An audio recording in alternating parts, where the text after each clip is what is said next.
नमस्कार मंडळी, श्रद्धाज रेसिपीत तुम्हा सर्वांचं खूप खूप स्वागत। आज मी बनवणार आहे पालकाची भाजी। तर त्यासाठी मी एक जुडी पालकाची घेतलेली आहे। ती भाजी व्यवस्थित निसून धुवून मी आता बारीक कापून घेणार आहे।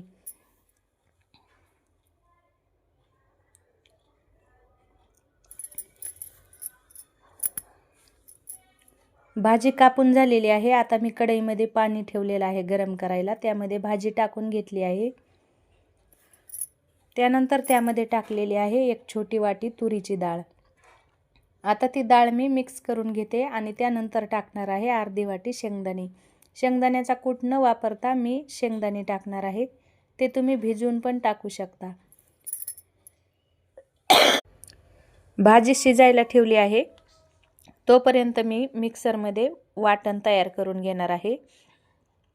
5 ते 6 मी हिरव्या मिरच्या घेतलेल्या आहेत, लसणाच्या पाकळ्या, आणि एक अर्धी वाटी छोटी ज्वारी मी घेतलेली आहे। ज्वारीच्या कण्या भरडून टाकायच्या आहेत भाजीमध्ये। 10 ते 15 मिनिटे मी भाजी शिजवून घेतली आहे। त्यानंतर त्यामध्ये टाकलेलं आहे 1 वाटी बेसन पीठ।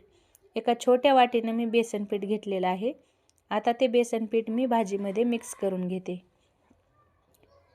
पिठाच्या गाठी होणार नाहीत अशा पद्धतीने पीठ आपल्याला मिक्स करून घ्यायचं आहे।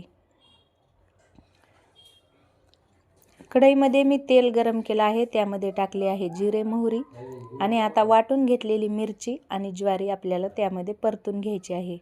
चांगली परतून झाली का आपण हाटून घेतलेली भाजी त्यामध्ये टाकायची आहे।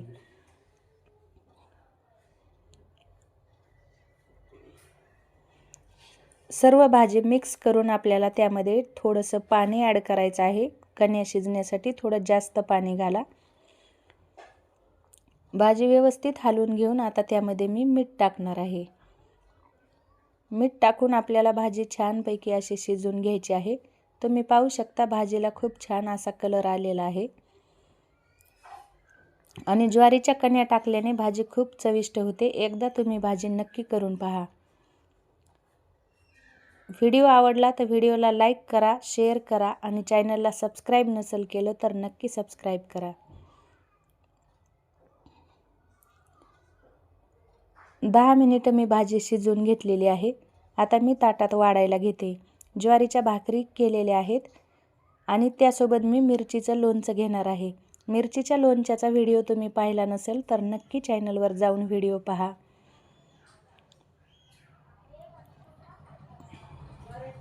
व्हिडिओ पाहिल्याबद्दल धन्यवाद।